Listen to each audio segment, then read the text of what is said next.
সালামু আলাইকুম। তো যারা এই বাংলাদেশ বার কাউন্সিলের জন্য পেনাল কোডটা পড়তেছেন তাদেরকে জাস্ট আমরা আজকে পেনাল কোডের এমন 10টা সেকশন আছে যেখানে শাস্তি আছে মৃত্যুদণ্ড, সেটা কিভাবে পড়বেন এবং কিভাবে দীর্ঘদিন মুখস্থ রাখবেন সেটা আমরা একটু বুঝিয়ে দেওয়ার চেষ্টা করব। টোটাল পেনাল কোডটা যদি আমরা দেখি 511টা সেকশন আছে, আমাদের 23টা চ্যাপ্টার আছে, তার মধ্যে ম্যাক্সিমাম যেই আমাদের শাস্তি সেটা হচ্ছে মৃত্যুদণ্ড। তো এই জন্য বিভিন্ন পরীক্ষায় বা লিখিত পরীক্ষায় আপনার আসতে পারে যে পেনাল কোডের কোন কোন ধারায় আপনার মৃত্যুদণ্ডের শাস্তি দেওয়া আছে একটু ব্যাখ্যা করেন। তো সেক্ষেত্রে শুধু ধারা নাম্বারটা দিলে চলবে না, সেক্ষেত্রে ওই ধারায় আর কি কি শাস্তি আছে সেটাও কিন্তু দিতে হবে। সর্বপ্রথম শুরু হয় আমাদের 121 দ্বারা। 121-এ বলে যে কেউ যদি কি করে বাংলাদেশের বিরুদ্ধে যুদ্ধ ঘোষণা করে বা যুদ্ধ ঘোষণার চেষ্টা করে বা কেউ যদি প্ররোচনা করে, অপসহায়তা করে, তাহলে সেই ব্যক্তি 121-এর অধীনে পানিশেবল হবে, তার শাস্তিটা মৃত্যুদণ্ড অথবা যাবজ্জীবন, সাথে জরিমানাও হইতে পারে। তাহলে তিনোটা মনে রাখবেন, মৃত্যুদণ্ড অথবা যাবজ্জীবন অথবা এবং সাথে জরিমানাটাও হতে পারে।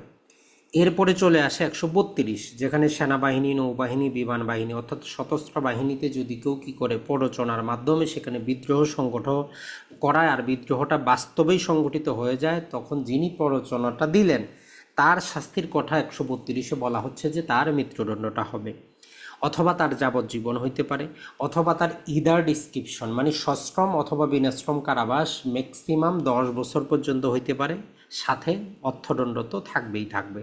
তাহলে দুইটা সেকশন আমরা পেয়ে গেলাম।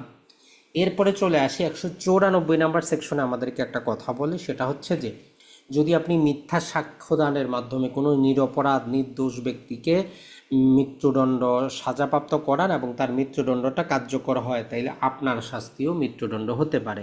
তো শুধু এতটুকু লিখলেও হবে না, ওই ধারার মধ্যে বলা হচ্ছে মৃত্যুদণ্ড অথবা আপনার যাবজ্জীবন অথবা সশ্রম কারাবাস। সেক্ষেত্রে সশ্রম চলে আসছে, বিনাশ্রম কিন্তু নাই। সশ্রম কারাবাস 10 বছর পর্যন্ত এবং সাথে অর্থদণ্ডটা থাকবেই।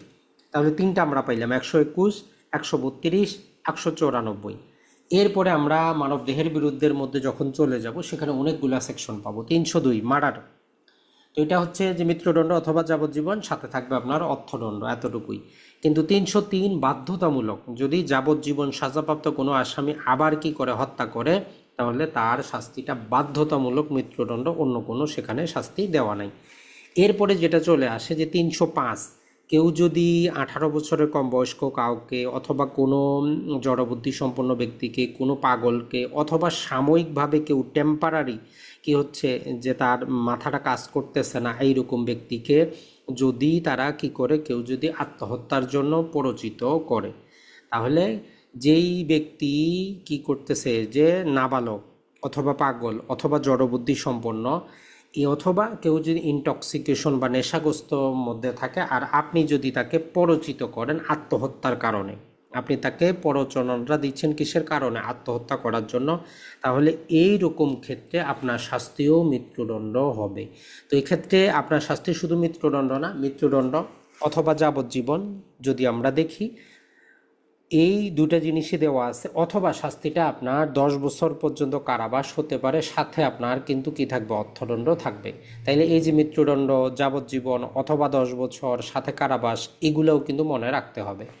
এরপরে 307, যদি যাবজ্জীবন সাজাপ্রাপ্ত আসামি কি করে অ্যাটেম্প টু মার্ডারের উদ্যোগ নেয় এবং ওই কাজ করতে গিয়ে যদি ব্যক্তি আঘাতপ্রাপ্ত হয় তাহলে তার শাস্তিটাও মৃত্যুদণ্ড হইতে পারে।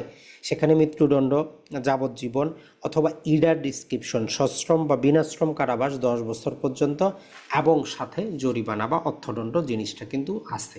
তাহলে এই যে আমরা সেকশনগুলো পড়লাম দেখেন, 121, 132, 194, 302, 303, 305, 307। এরপরে আমরা আর তিনটা সেকশন পাবো, 326-এর এ, 364-এর এ আর 396। তিনোটাই কিন্তু সবচেয়ে বেশি গুরুত্বপূর্ণ। নর্মালি যেটা হয় যে 326-এর এ যেটা আছে সেটা হচ্ছে যখন আমরা 320 সেকশনের মধ্যে কি করি, আমরা সেখানে গুরুতর আঘাত জিনিসটা পড়ি, গ্রিভিয়াস হার্ট জিনিসটা পড়ি। তো 326-এর মধ্যে আমাদেরকে এমন একটা কথা বলে, যদি কেউ কি করে স্বেচ্ছায় আঘাত দিয়ে আপনার উভয় চোখ অথবা হাত, মাথা, মুখমণ্ডল এগুলো নষ্ট করে কিসের মাধ্যমে? যদি অ্যাসিড জাতীয় জিনিস দ্বারা অথবা এমন কোনো জিনিস দ্বারা যেগুলো অ্যাসিডের মতো কাজ করে, কোহেসিভ সাবস্টেন্স দ্বারা যদি আপনার উভয় চোখ, আপনার মুখমণ্ডল, আপনার মাথা, হাত যদি অ্যাসিড নিক্ষেপের মাধ্যমে তারা এই অপরাধটা সংগঠন করে, তাহলে সেই ক্ষেত্রে কি হবে? তার শাস্তি 326-এর অধীনে মৃত্যুদণ্ড হইতে পারে। দুইটা জিনিস সেখানে বলা আছে যে আপনার উভয় চোখ যদি কেউ কি করে চাকু বা ছুরি দিয়ে যদি উঠিয়েও ফেলে, এই ধারার অন্তর্ভুক্তটা কিন্তু হয়ে যাবে। তাহলে 326-এর মূলত নিয়ে আসা হয়েছে অ্যাসিড নিক্ষেপ করে মানুষের মুখমণ্ডল, চোখ, হাত এইগুলাকে যদি কেউ বিকৃতি করে দেয় অথবা চোখ যদি উঠিয়ে নেয়, 326-এর অধীনে আপনার মৃত্যুদণ্ড অথবা যাবজ্জীবন সাথে জরিমানা।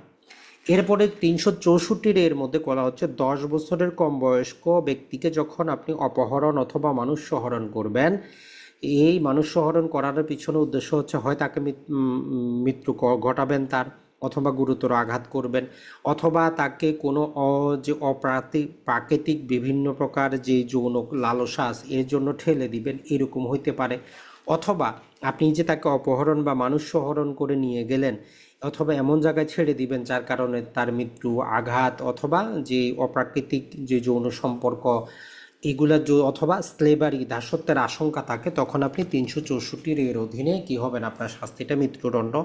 এবং যদি সেটা আমরা দেখি অথবা যাবজ্জীবন অথবা সশ্রম কারাবাস, এখানে একটা ডিউরেশন দেওয়া আছে যে ম্যাক্সিমাম 14 বছর, তবে 7 বছরের কম না। তাহলে ম্যাক্সিমাম 14 বছর, 7 বছরের কম না। এরপরে 396 সর্বশেষ যে ধারা, 396 মূল কথা যেটা বলে, যদি ডাকাতি করতে গিয়ে কেউ হত্যা করে তাহলে ওই ডাকার দলের প্রতিটা সদস্যই মৃত্যুদণ্ড অথবা যাবজ্জীবন অথবা সশ্রম কারাবাস। এখানে রিগারাস ইমপ্রিজনমেন্ট দেওয়া আছে। সশ্রম কারাবাস 10 বছর পর্যন্ত হতে পারে, সাথে থাকবে অর্থদণ্ড। এই 10টা ধারার মধ্যে আমরা মৃত্যুদণ্ড পাবো। পাশাপাশি দুইটা আমাদের ইনকোহেট অফেন্সের ধারা আছে, যেমন 109 এবং 120-এর এই দুইটা ধারার অধীনেও যদি হয় তখনও কিন্তু শাস্তিটা মৃত্যুদণ্ড। যেহেতু এগুলো ইনকোহেট অফেন্স, মানে এটা কমপ্লিট অফেন্স না, যেমন কোনো প্রকার কনস্পিরেসি করা, কাউকে পরচিত করা, এই অ্যাটেম্প করা, এগুলো হচ্ছে কি আপনার শাস্তি হচ্ছে ইনকোহেট অফেন্স, তার শাস্তিও মৃত্যুদণ্ড হতে পারে। তো যখনই আপনি পেনাল কোডের শাস্তিগুলো পড়বেন, লক্ষ্য করবেন যে সেখানে কারাবাস অথবা অর্থদণ্ড অথবা উভয় লেখা আছে না কারাবাস এবং লেখা আছে, এটা মাথায় নেবেন। দ্বিতীয়ত লিখবেন যে সেখানে ইদার ডিসক্রিপশন দেওয়া আছে না রিগারাস ইমপ্রিজনমেন্ট দেওয়া আছে না সিম্পল ইমপ্রিজনমেন্ট দেওয়া আছে। তাহলে এই তিনটা জিনিস গুরুত্বপূর্ণ, কারণ অনেক আপনার পেনাল করে সেই সমস্ত শাস্তি অবশ্যই মনে রাখবেন যেগুলো দেওয়া আছে সিম্পল অথবা রিগারাস ইমপ্রিজনমেন্ট। যেমন মানহানির যখন আপনি শাস্তি পড়তে যাবেন সেখানে সিম্পল ইমপ্রিজনমেন্ট দেওয়া আছে। ডাকাতির ক্ষেত্রে আমরা দেখলাম রিগারাস ইমপ্রিজনমেন্ট দেওয়া আছে। আবার চুরির ক্ষেত্রে আমরা দেখতেছি ইদার ডিসক্রিপশন বলা আছে। তো এই জিনিসগুলা কিন্তু আপনাকে একটু মনে রাখতে হবে। পাশাপাশি আপার লিমিট, লোয়ার লিমিট এবং যে সীমারেখার যুক্ত শাস্তিগুলো মনে রাখবেন। কিছু শাস্তি আছে ভগ্নাংশযুক্ত, আর অর্থদণ্ড, শুধু অর্থদণ্ড মোটামুটি আছে, যেমন 290-এর মধ্যে দেওয়া আছে, 171-এর এর মধ্যে দেওয়া আছে। এটা ছাড়া 154-এর মধ্যে দেওয়া আছে শুধু অর্থদণ্ড। আর কয়েকটা ধারার শাস্তি হচ্ছে সম্পত্তি বাজেয়াপ্তকরণ, সেগুলো একটু মনে রাখবেন। মূলত 127 এবং 28 মধ্যে চলে আসে। আরেকটা সম্ভবত যে 164-র মধ্যে চলে আসে, যে সরকারি কর্মকর্তা যদি কি করে নিলামে সম্পত্তি নেয় সেগুলো সিজ করে দেওয়া হয়। তো এইভাবে পেনাল করে শাস্তিগুলো পড়বেন, আশা করি উপকৃত হবেন। আর আপনাদের জন্যই আমরা ফাউন্ডেশন ব্যাচ চলতেছে, ঈদের পরে পুরোদমে শুরু হবে, সপ্তাহে 3 দিন। আশা করি আপনারা অংশগ্রহণ করবেন। আসসালামু আলাইকুম।